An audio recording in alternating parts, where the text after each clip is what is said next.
If you're either a new player to Enter the Gungeon, or you made your way through the first couple of floors, you probably got a general sense of how the game progresses. That is, you start on the first floor and work your way down to the lower levels till you reach the end and face a boss. The more you play Enter the Gungeon, however, you'll soon realize this isn't quite the full picture. It's true that you beat Enter the Gungeon if you go through all the floors and defeat the dragon. However, that's just the beginning of the full story the Gungeon has to offer. As it turns out, there are layers both to the story and what it means to defeat the Gungeon. Oh, you both have layers. Oh. In this video, I'm going to take you through all the different ways you can, starting from the most simple to the most difficult, beat the Gungeon. By the end of it, once all the different ways to get to the endgame credits are identified, you'll have a complete understanding of what it means to beat Enter the Gungeon and the full story of the Gungeon told. As already mentioned, the first and most simple way to defeating the Gungeon is to progress from the first to the second, third, fourth, and finally to the fifth floor, aka chambers of the Gungeon, and face off against the dragon. As far as the plot of the Gungeon is concerned, each Gungeoneer's past is the reason you're in the Gungeon in the first place. Since each Gungeoneer is attempting to kill the past, and to kill the past, you need to get past the dragon since it defends the area known as the Aimless Void, which holds the gun that can kill the past. Now, if you're like me, this first simple way of defeating the Gungeon is something that takes new players quite a while to get to. So if you've gotten this far, congratulations.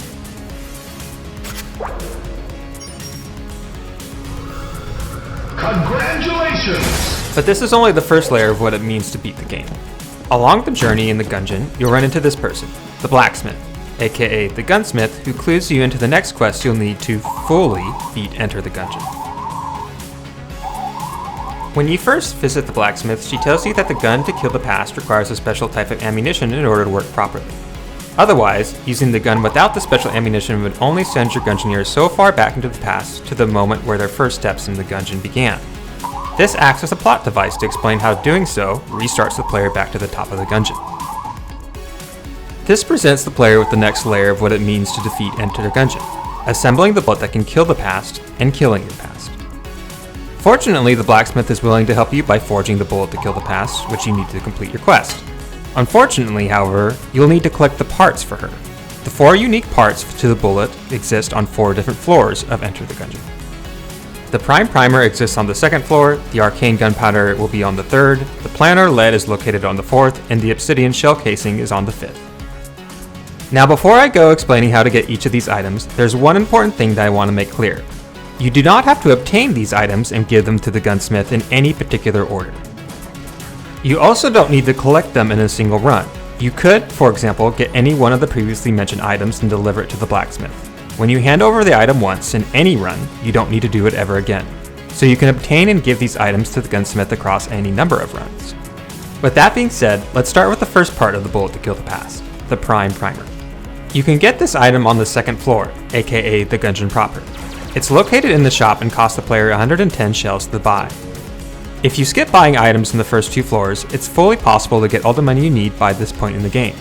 However, if you find yourself struggling to make money, a more sure-proof way of getting the extra cash is to actually go to the secret floor between the 1st and 2nd floor called the Opulette, sometimes called the sewers.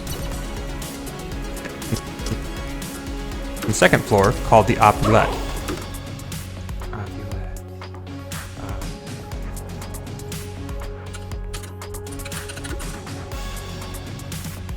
Oubliette. Killing all the enemies there will help make this money goal much more obtainable. Nice. The second piece needed to assemble the bullet to kill the past is the arcane gunpowder. It's located on the 3rd floor, named the Black Powder Mines. This one might seem complicated, but it's straightforward once you know what to do. On that floor, there's a room with minecarts that appear to be floating in midair. These minecarts are actually on invisible rail tracks, and you can ride these minecarts on these invisible tracks in one direction till you get to the next minecart, and dodge roll from one to the other. Rinse and repeat till you reach the end and grab the arcane gunpowder. As one small bit of advice, you can teleport out of the room instead of trying to take the minecarts back. With the arcane gunpowder out of the way, let's get to the 3rd piece of the bullet, which is the planar lead, Planar. located on the 4th floor, named the Hollow. On this level, you'll come across a room with a big empty canyon pit. Across this large pit is an invisible path that you can cross if you know where to walk safely. Now you have some options here that can help you reveal the invisible path across the canyon. The first, which should be available to all starting Gungeoneers, is to equip your starter gun that has infinite ammo and point backwards away from the side of the pit as you're trying to cross. Fire, and then reload. The reload animation will cause shells to fall on the ground, and you can test where the invisible path is using those shells. It's arduous and slow, but you can keep doing this with trial and error till you reveal enough of the path and get to the very end to grab the planar lead.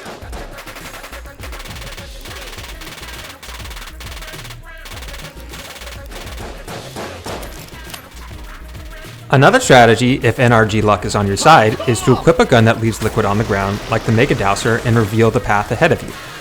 Whether the RNG gods are on your side or not, when you get far enough on the invisible path, dodge roll safely to the other side and grab the planar lead. Also, like the previously mentioned minecart on the Invisible Tracks room, it's easier to teleport out of this room instead of trying to backtrack on the invisible paths. Finally, the last piece you need for the bullet to kill the past is the obsidian shell casing, and it's located on the forge, aka the 5th floor. This one's a little obscure for those who don't already know, but after defeating the dragon, its skeleton and bones fall to the ground, including its skull. If you shoot the skull, you'll find the obsidian shell casing was hidden inside. Pick it up and bring it along with the other pieces to the blacksmith. When all the items are delivered, she'll make you the bullet to kill the past. You only have to collect these pieces once. On every subsequent run after that, talking to her will give you the bullet without any further requirements.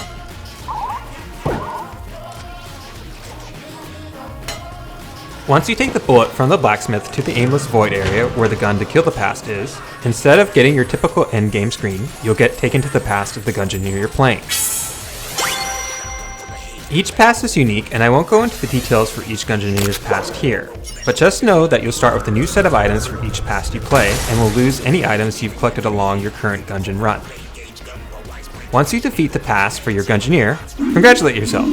You've officially completed the Gungeoneer's main quest.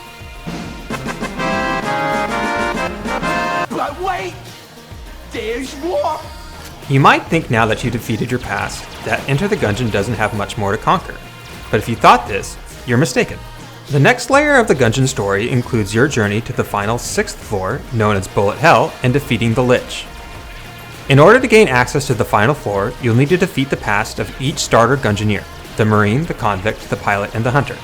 After you've killed each of their past, start another Gungeon run from the 1st floor, defeating the dragon yet again, and walk into the aimless void area. If you've done everything mentioned in this video to this point, you'll be grabbed by a skeleton hand and transported into Bullet Hell. Now Bullet Hell is one hell of a level. This guy stinks! This level is not only going to have the toughest enemies in rooms you've faced yet, but it's also not going to have any shops or chest rooms. On top of that, there are long paths of rooms that lead to either dead ends or loops, all of which drain your ammo and potentially reduce your health and armor. The only objective in Bullet Hell is to eventually navigate through enough paths to find the boss room, which contains the Lich. Once you find the Lich, you need to defeat him in all 3 of his forms, phases 1, 2, and 3. In his phase 1 form, the Lich mostly stays into the center-ish area of the arena and drifts towards the player. He has a few different attacks that consist of spreading large rings of bullets, sometimes with a slight rotating skew, and also an attack that fires a single, fast homing bullet. Additionally, he can spawn little tombstone gundead that are important to clear out before they cause too much of a headache. After defeating the first form, you'll be grabbed by the Lich's skeletal hand and teleported to a new arena to fight the second phase of the Lich. This phase, the Lich stays stationary justified to the center top of the player. He has a handful of attacks that come directly from his location, but he can also send attacks from the left and right of the player. I personally find this form the toughest of all of his forms, because it's hard to have the space and time to respond to all of his attacks accordingly. To help with this, I suggest you try positioning yourself, as much as you can, near the bottom center of the arena. That way you'll have time to respond from the bullets that are coming from either in front of him or to the left and right of you.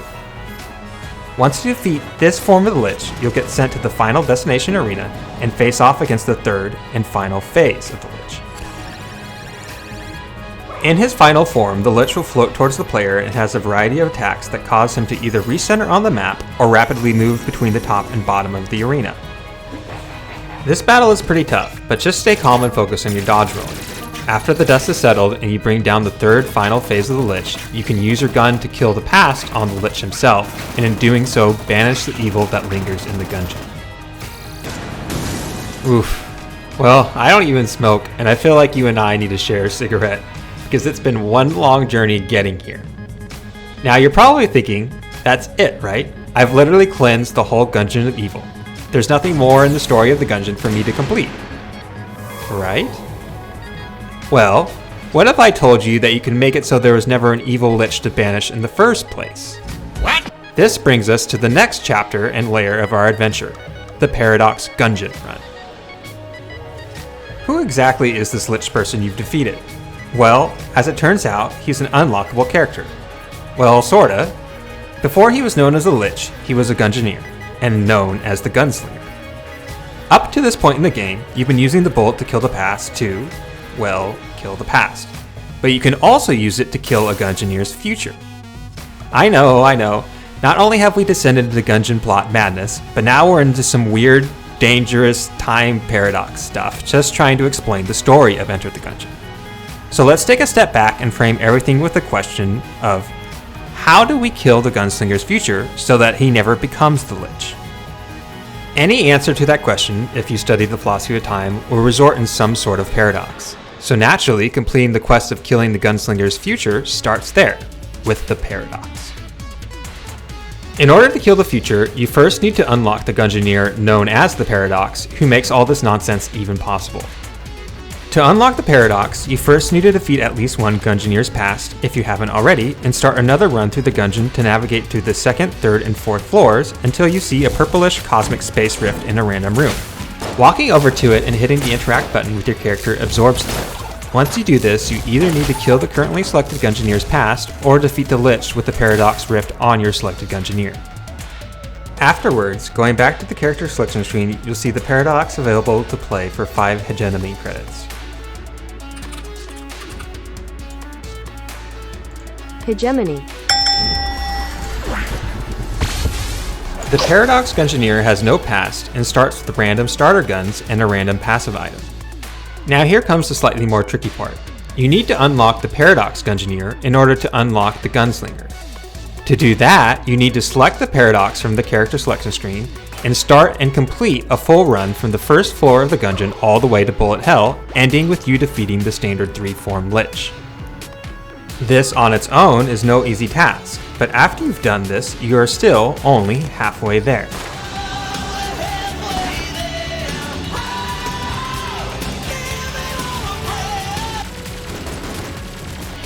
Now that you've defeated the Lich as the Paradox, you get a special ending with you playing as the Gunslinger at the top of the Gungeon, Floor 1, Keep of the Lead Lord. The Gunslinger is a Gungeoneer whose starter gun, called Slinger, has good damage, range, accuracy, and reload time. Additionally, when reloading an empty magazine, the Slinger gun itself is thrown, which has a chance to stun enemies. The best part of Gunslinger's kit, though, is that he starts with a passive item called the Lich Eye Bullets, which have all guns activate their synergy abilities. If you put any time into ETG, you know how absolutely insane this Gunslinger's passive ability is. Synergies can make your run completely broken. Even guns like the Cactus Gun that start off kinda meh, when synergies are active, can be overpowered. But don't count your chickens yet.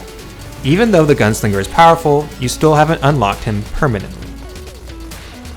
What you still need to do is, yet again, now as the Gunslinger, go through all the floors of the Gungeon till you reach the 5th floor, talk to the gunsmith to get the bullet that killed the past. Then, defeat the dragon, take the bullet to the gun that can kill the past, and shoot yourself. Afterwards, you'll be transported to a bullet hell where you'll get one shot to kill your future. Now in Bullet Hill, traverse all the various paths and rooms till you reach the boss room. Everything up to this point has been identical to the normal Bullet Hell experience you've already been through, but there's going to be one exception. In this version of Bullet Hill, the boss is, because of some weird paradox that you're attempting to kill the future, not just the Lich, but the glitched Lich. Instead of fighting a standard Lich with 3 phases, you'll fight 2 Liches simultaneously. One Lich is normal, and the other shoots jammed bullets and has increased health. Both are first phase Liches and follow the same patterns previously mentioned in this video. As an important reminder, you have to do this Gunslinger Paradox run all in one go. If you die as either character, you have to start the whole process all over again. Which is exactly what happens to me here.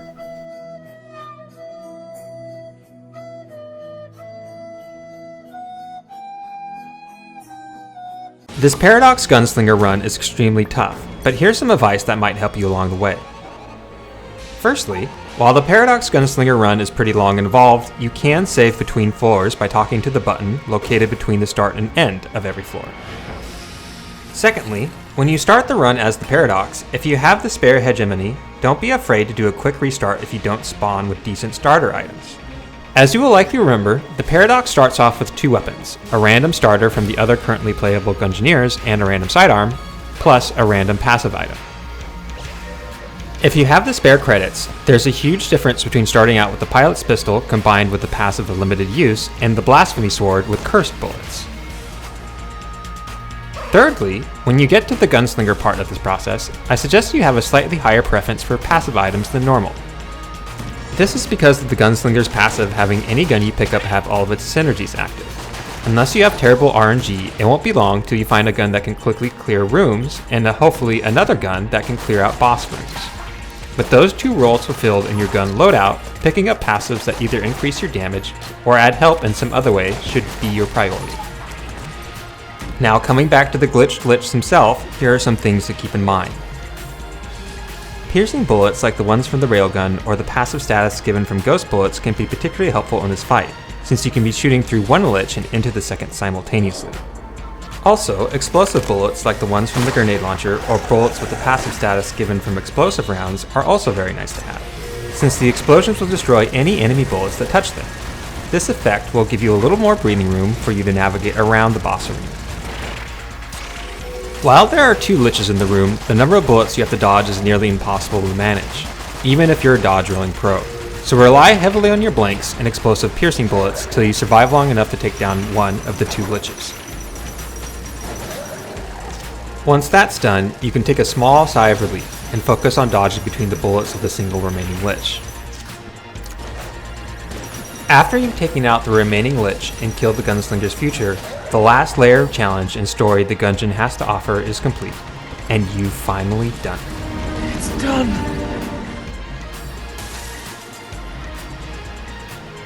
It's been quite the journey, and we've covered a lot of material, so let's do a quick recap of the story and the quests completed. When you start off, you'll pick one of the starter Gungeoneers and descend to the 5th floor and defeat the dragon. Along the way there, you'll talk to the blacksmith who will give you the quest to collect all the parts for the bullet to kill the past. Once you've collected all parts and delivered them, you can defeat the dragon and kill your first Gungeoneer's past. Then, once all the pasts of the main Gungeoneer crew have been killed, you'll get access to Bullet Hell, where you can defeat the Lich and banish the evil from the Gungeon. During this, you should have come across the Paradox Rift and interacted with it. Then, with the Gungeoneer who interacted with the Rift, defeat their past or the Lich to unlock the Paradox. Once you start a run as the Paradox, you can go into Bullet Hell and find the Lich to defeat him. This then gives you a one-off run as the Gunslinger, where you'll need to repeat the journey from 1st floor to the 5th, picking up the bullet to kill the past, or in this case, the future, going into Bullet Hell and killing the Gunslinger's future, which is the Lich in glitched form. To sum it up, you've entered the Gungeon, killed the Gungeoneer's past and the Gunslinger's future, which not only completes the story of Enter the Gungeon, but also unlocks the Gunslinger for subsequent runs. This was the final chapter and last layer of beating Enter the Gungeon. Now, I don't want this video to turn into something that seems like it was directed by Peter Jackson. You know, that movie, it just had so many endings. It just wouldn't end. Rest assured, the Lich and Bullet Hell are definitely the last chapters of Enter the Gungeon. But there's a lot of things you can do along the way that I haven't mentioned. So I'm going to briefly and quickly touch upon the remaining secrets of the Gungeon. There are other secret floors with their own secret bosses, secret Gungeoneers, secret guns, bonus modes, and trophies that you can unlock if you're going for a completionist ending of Enter the Gungeon.